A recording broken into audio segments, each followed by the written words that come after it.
Hola, soy Mónica Rousseau y hoy quiero charlar con la gente de la Asociación de Dislexia Entre Ríos sobre la evaluación en dislexia. Lógicamente, la evaluación en dislexia es un tema muy abarcativo y va a depender de la profesión que uno tenga, probablemente el enfoque y en qué aspectos incluya y en qué aspectos haga hincapié. Yo, lógicamente, como soy licenciada en fonoaudiología, voy a hablar sobre lo que sería el enfoque neurolingüístico en la dislexia. Como les decía, es un tema vasto, porque en realidad las dificultades que aparecen en la dislexia van un poco más allá de lo que habitualmente, comúnmente, la gente que quizás no está tan en el tema conoce. ¿A qué me refiero? Es muy frecuente decir, me parece que este niño tiene dislexia, me parece que tiene dificultades en esta área porque veo que le cuesta leer, porque rechaza los libros, porque le cuesta escribir, porque cuando escribe comete errores, cuando lee no lee fluido. Y bueno, estas cuestiones lógicamente son muy fáciles de observar, requieren hacer una investigación un poco más exhaustiva, pero de todos modos es algo que sería como lo más evidente, ¿no es cierto? Entonces, lo más evidente son estas dificultades que aparecen en la lectura y en la escritura. Pero lo no tan evidente muchas veces es el sustrato, es lo que lo produce, y es donde las evaluaciones tienen que hacer especial énfasis, porque son las cuestiones cognitivas que hacen justamente, que están en juego y que hacen que estas dificultades aparezcan, que se visualicen. ¿A qué me refiero concretamente? Bueno, concretamente me estoy refiriendo, por ejemplo, a las habilidades del lenguaje oral. Entonces, en la dislexia es importante investigar los distintos planos del lenguaje. Me refiero concretamente al plano fonológico.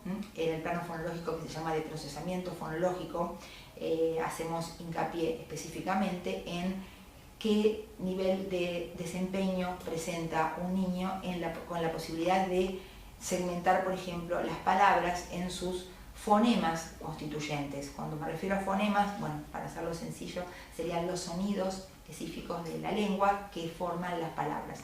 Lógicamente, estamos hablando de un niño en una edad cercana al inicio de la escolaridad formal, o sea, al inicio de la primaria, por ejemplo, o en un preescolar, y hace tiempo que se maneja con un lenguaje, digamos, que le es funcional en la comunicación, pero en realidad quizás no tiene lo que se llama la conciencia metalingüística. Esto tiene que ver con la posibilidad de saber que se puede analizar el lenguaje en sus elementos constituyentes, y ahí es donde toma más conciencia la segmentación del habla en los elementos que lo constituyen. Porque no necesitó esta habilidad para comenzar a hablar, pero sí la va a necesitar para poder otorgarle a cada sonido una letra. Entonces, el procesamiento fonológico sería una habilidad para investigar, pero también investigamos otros planos del lenguaje, como son la morfología, como son el léxico, como es la semántica, como es el conocimiento gramatical.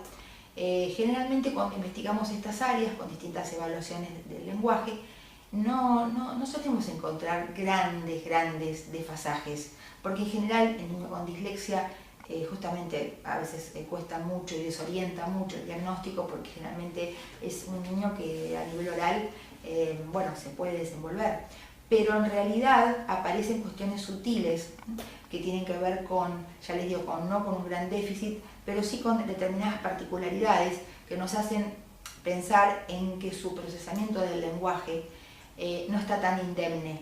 Me refiero, por ejemplo, para decirlo de manera más concreta, supongamos él tiene que dar una charla, tiene que dar un discurso sobre algo, contar una narración, por ejemplo, un cuento que le hayan contado los padres, ¿no? Y muchas veces le pasa que las frases no están del todo bien organizadas. Por ejemplo, le cuesta acceder a las palabras, a veces inclusive inventa palabras, a veces las frases no tienen el orden convencional. Esta es una de las cuestiones que generalmente en un test de lenguaje más, diría yo, más puntual, más específico, salta. Después, por supuesto, esto que mencionamos antes, de las dificultades para leer y para escribir, tienen que ser investigadas, pero de manera más exhaustiva y en base a los distintos niveles de complejidad. ¿Por qué? Por ejemplo, a nivel de letra, ¿qué conocimiento tiene de letras en forma aislada? Conocimiento de palabras también en forma aislada, en cuanto a la lectura, y en cuanto a la escritura también. Hay algo que se llama pseudopalabras, que son palabras que solamente pueden ser leídas a través de lo que se llama una vía indirecta o ruta subléxica, que es algo que tiene que ver con el funcionamiento lector de una persona, no solo alguien que tenga dificultad, sino es cómo está teorizado y cómo se investigó a nivel neuropsicológico lo que se llama las rutas de lectura, y donde se vio que no solamente podemos leer palabras conocidas, sino que a través de una vía indirecta vamos ampliando el vocabulario. Bueno, estas vías, muchas veces esta vía en los niños con dislexia presenta más dificultad porque no, puede pasar que hayan llegado a adquirir un vocabulario lector, digamos, una cantidad de palabras que leen que son conocidas y las cuales ya las manejan, y desorienta ante palabras nuevas que implican justamente poner este mecanismo lector en marcha, ¿no es cierto? Bueno, entonces, a nivel letras, sílabas, palabras, frases, textos, ahí es donde vamos a ver finamente en qué etapa o en qué proceso aparecen más las dificultades y además de qué tipo son, qué tipo de errores comete. Esto referido a la lectura, pero lógicamente estamos hablando más del mecanismo lector. Sin embargo, no es eso lo único que nos importa, porque no es el fin último de la lectura. También nos importa saber cuánto comprende, qué información puede retener. Acá algo que también tiene una gran importancia y que investigamos son los procesos atencionales, el mecanismo atencional, si sostiene la atención, si puede llegar, por ejemplo, a tener una idea global de lo que está leyendo, y también la memoria. La memoria también es algo que puede estar comprometido en la dislexia, sobre todo esta memoria que se llama de trabajo o memoria operativa, porque muchas veces algo que suele pasar es que terminan de leer, es tanto el esfuerzo que les implica que no recuerdan nada. Sobre todo esto se ve más en los grados altos, que quizás ya no cometen errores en la decodificación, pero realmente no retienen la información. Y uno les pregunta, ¿qué leíste? Y tienen como un bloqueo, como una negación, no recuerdan absolutamente nada. Esto realmente les trae muchas dificultades para todo lo que tiene que ver con lo escolar, porque les sorprende muchas veces a los docentes de decir, pero ¿cómo? ¿Leyó bien y no recuerda nada? Bien, es algo que puede llegar a hacer pensar si no es una dislexia, aún sin presentar esta dificultad en la decodificación. También, por supuesto, vamos a investigar lo que tiene que ver con la escritura. La escritura nos interesa no solo desde un dictado, donde por supuesto nos da una gran información de que dijimos, de este conocimiento que tiene de las letras con relación a los sonidos, sino también la escritura creativa. Si puede, por ejemplo, narrar una historia.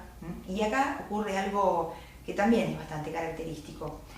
Hay una diferencia muy grande entre contar algo oralmente o por escrito. En general, ellos siempre dicen, no te lo puedo contar, tratan de evitar la escritura. ¿Por qué? Y justamente por esta dificultad que tienen, y justamente por eso es que uno generalmente les pide que cuenten una narración también oral, de un tema que ellos quieran o a través de un estímulo que uno les presente como una lámina, y nota esa gran diferencia, ese gran desfasaje entre lo que puede decir oralmente y lo que puede decir por escrito. Es ahí donde nos damos cuenta que realmente le perjudica el hecho de tener que valerse solamente por la escritura, y es algo que también nos lleva a tener esta pauta hacia los docentes de pedirles, si la escritura, si sus producciones escritas son muy escuetas y son a veces incluso difíciles de comprender, porque esto que dijimos en el plano oral de que les cuesta la sintaxis, también se ve plasmado en la escritura, que requiere justamente tener un mayor conocimiento de las reglas del lenguaje escrito. Entonces, darle la posibilidad de explicarlo oralmente. Bueno, sin embargo, todo, como siempre pasa, todas las pautas no son a rajatabla para cualquier chico. Muchas veces he tenido comentarios de niños con dislexia que me dicen, yo prefiero escribir. Y uno dice, ¿por qué preferís escribir? Bueno, justamente, refiriéndonos a las habilidades del lenguaje oral, a veces les cuesta a ellos mucho evocar palabras. Entonces, evocar palabras es traer la palabra precisa que yo quiero decir dentro del discurso que estoy justamente emitiendo, ¿no es cierto? Esta comunicación oral. Entonces, ¿qué ocurre? Muchas veces, y esto pasa más a partir de los grados altos, ¿no?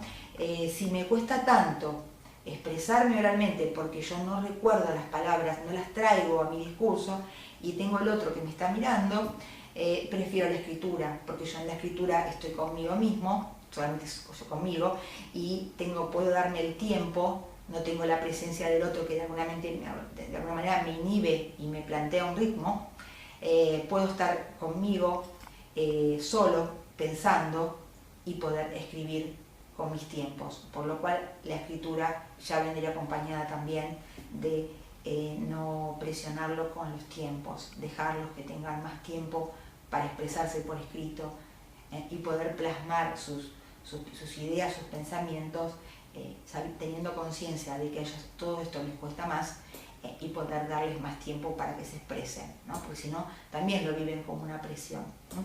Y esto también de alguna manera nos lleva a tener más apertura y no ser tan rígidos con la corrección de sus errores, porque ellos generalmente, si están, por ejemplo, concentrados y motivados realmente, lo cual es muy valioso, en querer transmitir por escrito unas ideas, que no vivan la presión de que también vamos a hacer mucho hincapié en la ortografía. Quizás para la ortografía podemos elegir otro tipo de producciones que no, en las cuales no estén implicados su lenguaje interior y sus deseos de comunicación, porque no va a poder hacer frente a todo. Bueno, volviendo a la evaluación, ya les expliqué lo del lenguaje oral, les comenté lo del lenguaje escrito, tanto a nivel de lectura como escritura, y también hablé de la atención y de la memoria. Por supuesto que muchas veces la evaluación de la dislexia implica otras cuestiones. ¿Por qué? Porque generalmente ustedes saben que los chicos, las dificultades generalmente no son tan aisladas, sino que puede pasar, y es muy frecuente, lo más frecuente, que cohabiten con otras dificultades, como por ejemplo las cuestiones que tienen que ver con la motricidad fina, que muchas veces lo llamamos, engloba dentro de lo que es la disgrafia. Tienen dificultades de motricidad fina, lo cual hace que uno también investigue ese aspecto. O también puede pasar, y esto también es muy frecuente, las dificultades en el pensamiento matemático. Las dificultades más pronunciadas en el lenguaje oral, las dificultades atencionales, que tienen que ver muchas veces con inquietud, con impulsividad, con fallas en la planificación. Todo esto en lo que se llama función ejecutiva. Si a esto le podemos agregar cuestiones emocionales, muchas veces la dislexia estamos evaluando y pedimos una interconsulta porque quizás hace falta profundizar en otros aspectos que tienen gran relación con lo que nosotros estamos viendo, porque por supuesto las áreas no están tan separadas e influyen en cuestiones emocionales. Muchas veces esto ocurre cuando la dislexia no es detectada tempranamente, o aspectos de tipo más, como les comentaba, atencionales, que ya ameritan una evaluación neuropsicológica o una evaluación psicopedagógica. Entonces también tenemos que estar abiertos, o también, ya que lo mencioné, pero no hablé del profesional específico, muchas veces interviene también una terapista ocupacional, porque las dificultades motrices no son realmente le dificultan la posibilidad de expresarse, la cuestión del grafismo y de la escritura, que también eso lo vamos a ver en cómo se maneja desde lo espacial, que tiene una relación muy directa con eso. Entonces, por supuesto, la evaluación es muy importante, también la opinión de los docentes, ponerse en contacto con el colegio, ver cómo funciona él en el grupo, si también la dislexia le está trayendo dificultades sociales, muchas veces tiene dificultades de conducta para llamar la atención, y eso también hay que contemplarlo. Entonces yo creo que también en la evaluación de la dislexia no puede faltar la información que brinda la escuela, la información que brinda el docente, la información que nos acercan en un gabinete, porque justamente muchas veces ven cómo es el desarrollo de ese chiquito desde preescolar y van viendo cómo rindió en las distintas materias y con los distintos profesores. Y también no puede faltar la información de los padres, ¿no? Una correcta anamnesis, una anamnesis exhaustiva, donde podamos también tener información sobre la historia de ese niño, cómo está compuesta la familia, si hay o no bilingüismo, porque también es importante tener información sobre qué lenguas están manejando y con qué cantidad, ¿no es cierto?, con qué peso estas lenguas. Y ustedes saben que la dislexia es frecuente encontrar antecedentes en la familia, entonces hay que ver también si hay otros familiares que presentan dislexia y también qué peso le dan a eso, o sea, cómo se habla del tema, qué lugar ocupa, si se puede hablar abiertamente sobre qué es la dislexia y cómo se puede remediar y qué lugar ocupa el saber y la cultura en la familia. Porque muchas veces también notamos que a pesar de que la dislexia trae realmente una dificultad para acceder a la información, obviamente de escrita, el acompañamiento de los padres y el lugar que le dan a la lectura, el lugar que le dan a la estimulación cognitiva, el lugar que le dan, por ejemplo, a leer cuentos, a tratar de sobreponerse más allá de estas dificultades que trae. La dificultad, lógicamente, requiere que se esfuercen un poco más todos, pero no tiene que ser inhabilitante, no puede ser un obstáculo, o sea, no puede ser una muralla que se ponga en el medio del niño y que no lo deje acceder a la cultura. Hay que encontrar los caminos, hay que encontrar las maneras. Para eso creo que todos los agentes que estamos rodeándolo al niño somos importantes, todos podemos ayudar. Y él va a estar abierto y va a ser sensible a todo lo que, toda la repercusión que tenga, tanto sus dificultades como sus fortalezas, como sus puntos a resaltar y a estimular para que pueda desarrollarse globalmente de la mejor manera. Bueno, les mando un saludo y estoy abierta a seguir charlando sobre este tema, que siempre podemos aprender algo más. Gracias.